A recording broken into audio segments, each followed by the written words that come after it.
US സൈനിക താവളത്തിന് നേരെ ഇറാന്റെ ആക്രമണം. ദക്ഷിണ ഇറാനിലെ ബന്ദർ അബ്ബാസിന് സമീപം അമേരിക്ക നടത്തിയ വ്യോമാക്രമണങ്ങൾക്ക് തിരിച്ചടിയായി US സൈനിക താവളത്തിന് നേരെ ഇറാൻ ആക്രമണം നടത്തി. ഇറാന്റെ ഔദ്യോഗിക ടെലിവിഷൻ ചാനലായ ഇറിബ് ആണ് ഈ വിവരം പുറത്തുവിട്ടത്. US ആക്രമണങ്ങൾക്ക് ശക്തമായ മറുപടി നൽകുമെന്ന പ്രഖ്യാപനത്തിന് പിന്നാലെയാണ് ഇറാന്റെ റവല്യൂഷണറി ഗാർഡ്സ് അമേരിക്കൻ താവളം ലക്ഷ്യമാക്കി പ്രത്യാക്രമണം നടത്തിയത്. നേരത്തെ ഹോർമൂസ് കടലിടുക്കിന് സമീപമുള്ള ബന്ദർ അബ്ബാസിലെ ഇറാന്റെ മിസൈൽ വിക്ഷേപണ കേന്ദ്രങ്ങൾക്കും സൈനിക ബോട്ടുകൾക്കും നേരെ അമേരിക്കൻ സൈന്യം ശക്തമായ ആക്രമണം നടത്തിയിരുന്നു.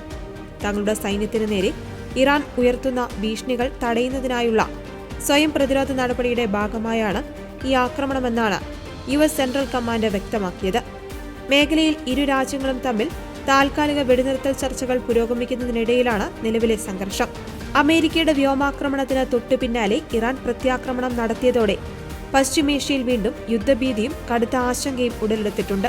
അതേസമയം തങ്ങളുടെ സൈന്യത്തിനും വാണിജ്യ കപ്പൽ ഗതാഗതത്തിനും ഭീഷണിയായതിനാലാണ് ഇറാനിയൻ ഡ്രോണുകൾ തകർത്തതെന്നും ഇത് വെടിനിർത്തൽ കരാർ നിലനിർത്തുന്നതിനായുള്ള പ്രതിരോധ നടപടിയുമാണെന്നാണ് അമേരിക്കൻ സൈന്യം പറയുന്നത്.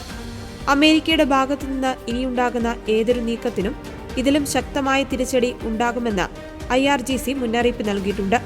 മേഖലയിൽ US ഇറാൻ സംഘർഷം അതീവ ഗുരുതരമായി തുടരുകയാണ്.